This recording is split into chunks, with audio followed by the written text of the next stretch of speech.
Friends, इस video में हम देखने जा रहे हैं कि कुछ सिमिलर से दिखने वाले वर्ड्स जो कि लगता है कि इनका जो अर्थ है वह सिमिलर है, एक ही जैसा है, लेकिन उनमें भरपूर अंतर होता है। जैसे कीप और पुट, ठीक है, दोनों का अर्थ रखना होता है, ओके, लेकिन दोनों को हम अलग अलग सिचुएशंस में यूज़ करते हैं। उसी तरह से वॉइस और साउंड दोनों का मतलब आवाज़ होता है, लेकिन वॉइस अलग चीज़ है, साउंड अलग चीज़ है। अलग अलग चीज़ों के लिए हम वॉइस और साउंड का प्रयोग करते हैं। उसी तरह से हियर और लिसन दोनों का मतलब सुनना होता है, लेकिन परिस्थितियों में अंतर है। इन दोनों के अर्थों में अंतर है, सेंस अलग अलग है। लर्नड लर्नेड है, कंप्लेन कंप्लेंट है, सी वॉच लुक, इन सब का अर्थ देखना होता है, ठीक है, लेकिन अलग अलग इनका सेंस अलग अलग जाता है। अफेक्ट इफेक्ट, ठीक है, तो आप देख रहे हैं कि सिमिलर दिख रहे हैं। जो भी वर्ड्स आपको दिख रहे हैं लग रहा है कि इनकी जो मीनिंग होगी वो सिमिलर होगी, लेकिन ऐसा नहीं है, ठीक है। तो इन सभी को अच्छी तरह से हम समझेंगे, इसलिए ज़रूरी है कि मेरे साथ इस वीडियो में अंत तक बने रहें। तो चलिए इस वीडियो को शुरू करते हैं और फर्स्ट पेयर लेते हैं वॉइस और साउंड, ठीक है। तो वॉइस और साउंड दोनों का मतलब आवाज़ होता है, ठीक है। तो एक चीज़ याद रखिए इन दोनों चीज़ों के बारे में कि अगर आवाज़ मुंह से पैदा होती है, मुंह से पैदा होती है तो जाहिर सी बात है, सजीव की हम बात कर रहे हैं, तो अगर सजीव कोई आवाज़ पैदा करता है, ठीक है, तो उसके लिए हम वॉइस यूज़ करते हैं, ओके। आदमी आवाज़ पैदा करता है, वॉइस होता है। कोई जानवर आवाज़ पैदा करता है, वॉइस होता है। तो इस तरह की आवाज़ों के लिए हम वॉइस को यूज़ करते हैं, ठीक है। वहीं पर जब आवाज़ किसी इंस्ट्रूमेंट से आती है या फिर किसी निर्जीव वस्तु के द्वारा आवाज़ पैदा की जाती है, तो उस आवाज़ को हम साउंड कहते हैं, ठीक है। तो सजीवों के द्वारा पैदा की गई आवाज़ वॉइस और निर्जीव वस्तुओं के द्वारा पैदा की गई आवाज़ साउंड होती है, ठीक है। जैसे I can not here your voice, यानी मैं तुम्हारी आवाज़ नहीं सुन पा रहा। तो यहाँ पर दो व्यक्ति बात कर रहे हैं, ठीक है, और पहला व्यक्ति दूसरे व्यक्ति की आवाज़ की बात कर रहा है। तो सजीव के द्वारा, किसी व्यक्ति के द्वारा निकाली गई आवाज़ है, पैदा की हुई आवाज़ है। वॉइस को यूज़ करेंगे, I can not here your voice, मैं तुम्हारी आवाज़ नहीं सुन पा रहा, मैं तुम्हारी आवाज़ नहीं सुन सकता। The sound of the loud speakers in wedding seasons are really annoying, ठीक है। तो the sound of loud speakers in wedding seasons, यानी शादी ब्याह के मौसम में जो लाउड स्पीकर की आवाज़ होती है वह वास्तव में कैसी होती है? अनवाइंग होती है, गुस्सा दिलाने वाली होती है, ठीक है, क्रोध उत्पन्न करने वाली होती है। तो लाउड स्पीकर क्या है? इंस्ट्रूमेंट है, यंत्र है, और इसके आवाज़ की हम जब बात करेंगे तो उसके लिए हम साउंड को यूज़ करेंगे। तो बहुत मोटा सा फ़र्क है, ठीक है, इसमें न समझ में आने वाली कोई बात नहीं है। सजीव चीज़ के द्वारा आवाज़ पैदा की जा रही है, देन वॉइस होती है, और निर्जीव वस्तु के द्वारा आवाज़ पैदा की जा रही है, देन वो साउंड होती है, ठीक है। आइए हम सेकेंड पेयर को देखते हैं। सेकेंड पेयर है हियर वर्सेस लिसन, ठीक है। तो हियर और लिसन इन दोनों का मतलब होता है सुनना, ठीक है। अब सपोज़ करिए कि आपके पास कान है, राइट, कान है आपके पास। अब आपको बहुत सारी चीज़ें सुनाई देंगी, ठीक है, कहीं से भी आवाज़ पैदा होगी आपके कानों में पड़ेगी, वो सुनाई देगी, ठीक है। यानी जब आप सुनने का काम एफर्टलेसली कर रहे हैं, उसमें आप प्रयास नहीं डाल रहे हैं, आप कोशिश नहीं डाल रहे हैं, ठीक है, वैसे ही आवाज़ आपके कानों में आ रही है और फिर आप सुन रहे हैं, तो उसके लिए हम हेयर का यूज़ करते हैं, ठीक है, राइट, बिना प्रयास के सुनाई पड़ना, ठीक है, तो वह सुनना हियर होता है, ठीक है। लेकिन जब हम प्रयास के साथ कोई चीज़ ध्यानपूर्वक सुनते हैं तो उस सुनने के लिए हम लिसन को यूज़ करते हैं। प्रयास करके अगर सुनते हैं तो वो लिसन होता है, ठीक है।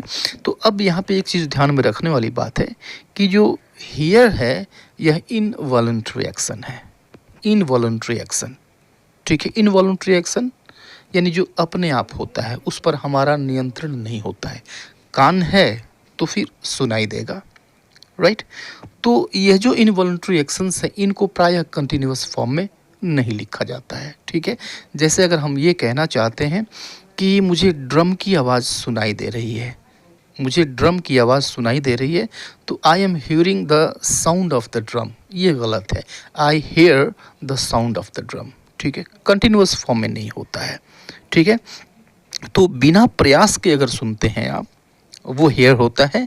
जैसे I could hair the sound of dripping of water from the tap in the bathroom. ठीक है, बाथरूम में नल खुला रह गया है और टप टप की आवाज़ आ रही है और उस आवाज़ को मैं सुन रहा हूँ। ठीक है, तो यह आप बिना प्रयास के सुन रहे हैं। ऐसा नहीं है कि आप जानते हैं नल खुला हुआ है और फिर आप प्रयास पूर्वक वह आवाज़ आपको सुनाई दे रही है। नहीं, आपके पास कान है, आपको आवाज़ सुनाई दे रही है। ठीक है, एक और एग्जांपल देखिए कि I heard a strange sound in the middle of the night. I heard the strange sound in the middle of the night, यानी आधी रात को मैंने एक विचित्र आवाज़ सुनी। आधी रात को मैंने एक विचित्र आवाज़ सुनी। ठीक है, तो क्या इस आवाज़ को आपने प्रयासपूर्वक सुना या फिर एफर्टलेसली सुना? सिंपल सी बात है, एफर्टलेसली सुना, क्योंकि आप ऐसा नहीं है कि आप इंतज़ार कर रहे थे उस विचित्र सी आवाज़ को पैदा होने का और फिर आपने सुन लिया। नहीं, बस आपके कानों में पड़ गई, कान थे, फिर आपको सुनाई दिया। यहाँ पे एफर्टलेसली आपने सुना उस आवाज़ को। ठीक है, वहीं पर देखिए इस एग्जाम्पल को लिसन के साथ, Deepak listen to me, I have something important to tell you. यानी दीपक मेरी बात सुनो, मेरे पास तुम्हें बताने के लिए कुछ महत्वपूर्ण चीज़ है। ठीक है, तो दीपक लिसन टू मी, यानी जो मैं कह रहा हूँ उसको तुम ध्यानपूर्वक सुनो, एफर्ट करो और फिर सुनो। तो एक चीज़ याद रखिए कि जब आप लिसन यूज़ करते हैं तो उसके बाद टू आता है और फिर ऑब्जेक्ट आता है। ठीक है, जबकि हियर के साथ ऐसा नहीं होता है। राइट, आइए नेक्स्ट आगे देखते हैं। नेक्स्ट पेयर क्या है? सी, वॉच एंड लुक। ठीक है, सी मतलब देखना, वॉच मतलब इसका भी अर्थ देखना होता है और लुक इसका भी अर्थ देखना ही होता है, लेकिन सिचुएशंस अलग अलग हैं। ठीक है, कंडीशंस अलग अलग हैं। अब जैसे देखिए कि जिस तरह से कान थे आपको सुनाई देता है, उसी तरह से आपके पास आंखें हैं, हमारे पास आंखें होती हैं तो दिख जाता है। ठीक है, यानी अगर आप किसी चीज़ को ऐसे ही देख लेते हैं, एफर्टलेसली देख रहे हैं, ठीक है, रास्ते में जा रहे हैं, आपको बहुत सारे लोग दिखाई देते हैं, तो वह सी है। ठीक है, वहीं पर अगर किसी ऐसी चीज़ को देखते हैं जो एक निश्चित समय के लिए चलेगी, एक निश्चित समय के लिए जारी रहेगी, अगर ऐसी चीज़ को आप देखते हैं, ओके, और एफर्ट करके देखते हैं, प्रयासपूर्वक देखते हैं, आप चाहते हैं फिर देखते हैं, तो वो होता है वॉच करना। ठीक है, और लुक क्या होता है? जब आप किसी विशेष डायरेक्शन में देखते हैं और ध्यानपूर्वक देखते हैं, किसी चीज़ की ओर देखते हैं, तो वो होता है लुक। ठीक है, अलग अलग एग्जाम्पल से इसको हम समझते हैं। जैसे सी मतलब देखना, सी को कब यूज़ करते हैं? When I entered the room I saw a snake, यानी जब मैंने कमरे में प्रवेश किया तो मैंने एक सांप देखा। ठीक है, फिर सांप देखा मतलब प्रयास करके देखा क्या? प्रयास करके देखा, प्रयास करके तो देखा नहीं, आपको तो मालूम नहीं था कि कमरे में सांप होगा, नहीं, बस आप कमरे में घुसे और सांप आपको दिख गया, क्योंकि आपके पास आंखें हैं इसलिए दिख गया। यानी यहाँ पर काम जो है वो एफर्टलेसली हुआ। राइट, इस अवस्था में सी को यूज़ करेंगे। आई सा माई फ्रेंड देयर, वहाँ पे मैंने अपने मित्र को देखा। ठीक है, आप सपोज करिए आप मार्केट गए, ठीक है, बहुत सारे लोगों को देखा आपने, ठीक है, वहाँ पे आपने सी किया, सी मतलब देखा मतलब सी, राइट, और उसमें उन सभी लोगों में आपने अपने मित्र को भी देख लिया। ठीक है, एफर्टलेसली आप दिख गया आपको वो, आई सा माई फ्रेंड। ठीक है, एफर्टलेसली काम हुआ। वॉच, जब किसी ऐसी चीज़ को आप ध्यानपूर्वक देखते हैं, एफर्ट के साथ देखते हैं, प्रयास करके देखते हैं, सावधानी पूर्वक देखते हैं, जो कि एक निश्चित ड्यूरेशन के लिए होगा या फिर चलती है या फिर चलेगी, तो वहाँ पे हम देखने के लिए वॉच को यूज़ करते हैं। जैसे आई am going outside for a minute, मैं 1 मिनट के लिए बाहर जा रहा हूँ, would you please watch my bag, would you please watch my bag, यानी क्या कृपया मेरा अब बैग देखेंगे। तो बैग देखेंगे मतलब क्या, निगरानी करेंगे, और वह निश्चित समय के लिए होगा। ठीक है, ध्यानपूर्वक देखने की बात हो रही है, और वह निश्चित समय के लिए होगा जब तक वो लौट के नहीं आ जाता। I am going to watch a movie, मैं मूवी देखने के लिए जा रहा हूँ। तो जब भी आप मूवी मूवी वॉच करते हैं तो वह भी एक लिमिटेड ड्यूरेशन के लिए होता है।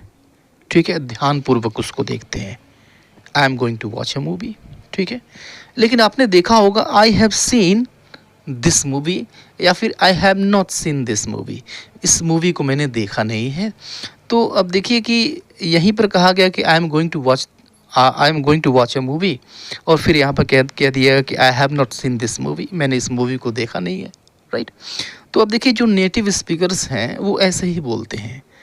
तो अगर हम यहाँ पे वॉच को भी यूज़ करें, वॉच्ड यूज़ कर दें, तो भी वो गलत नहीं होगा, क्योंकि लेकिन जो नेटिव स्पीकर्स हैं वो ऐसे ही बोलते हैं। तो भाई जो वो बोलते हैं उसी चीज़ को, उनकी ही चीज़ को हमको फॉलो करना पड़ेगा, ठीक है। और उसको, उन लोगों को हम चुनौती नहीं दे सकते हैं, ठीक है, राइट। तो वॉच और लुक को देखिए। लुक मतलब देखना होता है, लेकिन जब हम किसी विशेष विशेष वस्तु की तरफ देखते हैं, डायरेक्शन यह बताता है। जैसे I looked at the bill with surprise, I looked at the bill with surprise, यानी आश्चर्य के साथ मैंने बिल को देखा। Means I am looking at some particular direction, ठीक है, किसी विशेष विशेष डायरेक्शन में मैं देख रहा हूँ। तो लुक को यूज़ करेंगे। यहाँ पे आप न तो वॉच यूज़ कर सकते हैं और न ही सी यूज़ कर सकते हैं। Look at the black board and listen to what I say, ठीक है, ब्लैक बोर्ड की तरफ देखो और सुनो जो मैं कहता हूँ, ठीक है। तो लुक के बाद एट यूज़ करते हैं, ठीक है। पहले सेंटेंस में भी हमने लुक के बाद एट यूज़ किया, यहाँ भी लुक के बाद हमने at use, look at the black board. तो अब देखिए यहाँ पे हम न तो शी यूज़ कर सकते, शी यूज़ नहीं कर सकते, वॉच भी यूज़ नहीं कर सकते, ठीक है। नेक्स्ट चलते हैं हम, लर्नड। अब यहाँ पर देखिए लर्नड, लर्न, ओके। तो अब इस चीज़ को समझने के लिए थोड़ा सा हम लर्न को समझ लेते हैं, क्योंकि ये जो लर्नड है और ये जो लर्न है, राइट, ये दोनों सेकेंड फॉर्म है और ये दोनों थर्ड फॉर्म भी है। तो जो लर्न है यह एक वर्ब है, और जब ये वर्ब है तो इसके 3 फॉर्म होंगे, ठीक है। फर्स्ट फॉर्म क्या होता है, लर्न। इसका सेकेंड जो फॉर्म होता है वो होता है लर्नड और लर्नड, ठीक है। और इसका जो थर्ड फॉर्म होता है वो होता है लर्न और लर्नड, ठीक है। यहाँ पर जो लर्न है ईडी के साथ लर्न इसको कहते हैं, और यहाँ पे LEARNT इसको हम कहते हैं लर्नड, ठीक है। तो सेकेंड फॉर्म और थर्ड फॉर्म ये दोनों होते हैं, राइट। लेकिन जब यह थर्ड फॉर्म होता है तो इसका उच्चारण, इसका जो प्रोनाउंसिएशन होता है वो 2 होता है। जब यह वर्ब की थर्ड फॉर्म की तरह से काम करेगा तो इसको पढ़ेंगे हम लर्न, LEARNED, लर्न, ईडी जोड़ करके, ठीक है, राइट। तो वर्ब की थर्ड फॉर्म, जब वर्ब की थर्ड फॉर्म की तरह से जब यह काम करेगा तो हम क्या करेंगे, क्या पढ़ेंगे इसको, लर्न, ठीक है। डी जो है यह सॉफ्ट होगा, आधा डी होगा, सॉफ्ट डी, लर्न, ठीक है। और जब यही एडजेक्टिव की तरह से काम करेगा तब इसको हम पढ़ते हैं लर्नेड, ठीक है, लर्नेड। अब इस लर्नेड का अर्थ होता है विद्वान, ठीक है, स्कॉलर इसका अर्थ होता है। जैसे एग्जांपल देखिए कि I have learn this chapter, I have learn this chapter, यानी इस चैप्टर को मैंने याद कर लिया है। प्रेजेंट परफेक्ट है तो हैव के बाद वर्ब की थर्ड फॉर्म आई है लर्न की। लर्न मीन्स याद करना होता है, ठीक है, लर्न मीन्स याद करना, सीखना भी होता है। तो I have learn this chapter, मैंने इस चैप्टर को याद कर लिया है। अब इसको देखिए कि he is a learned person, he is, वह है, अ लर्नेड पर्सन, एक विद्वान आदमी। तो यहाँ पे लर्नेड, अब इसको लर्नेड हम पढ़ेंगे, लर्न नहीं पढ़ेंगे, क्या पढ़ेंगे, लर्नेड पढ़ेंगे, क्योंकि एडजेक्टिव का काम कर रहा है। यह विशेषता बता रहा है व्यक्ति की। कैसा व्यक्ति है भाई, तो विद्वान व्यक्ति है, ठीक है, क्लियर है।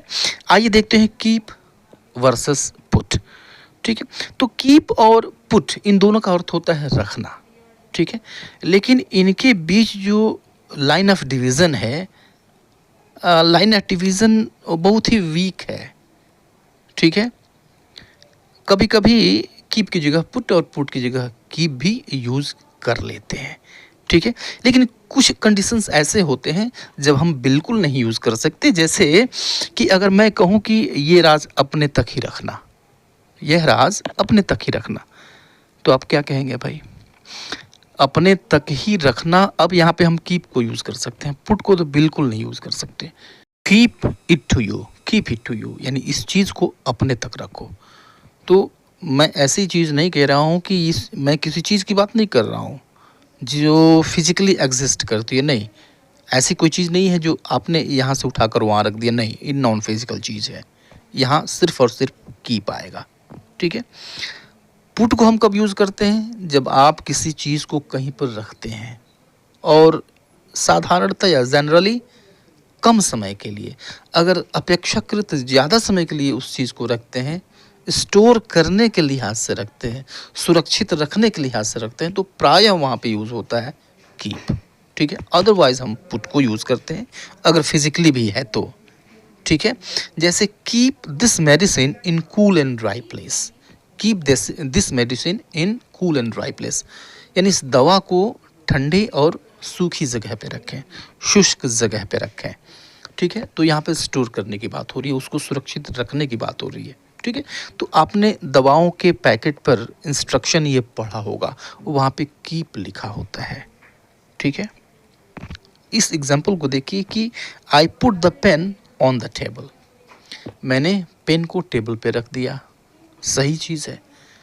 एक चीज़ को हमने किसी दूसरी जगह पे रख दिया और वह टेम्पररी थोड़ी देर के लिए रखा गया है, ठीक है? पुट का यूज़ सही है, लेकिन कीप को भी यूज़ से हम इसको कहते हैं। आपको बहुत सारे जगहों पे कीप और पुट इस कंडीशन में इंटरचेंजेबल हैं, ठीक है? I kept the pain on the table, put I put the pain on the table, तो पुट ये first form, second form, third form तीनों एक जैसा होता है, ठीक है?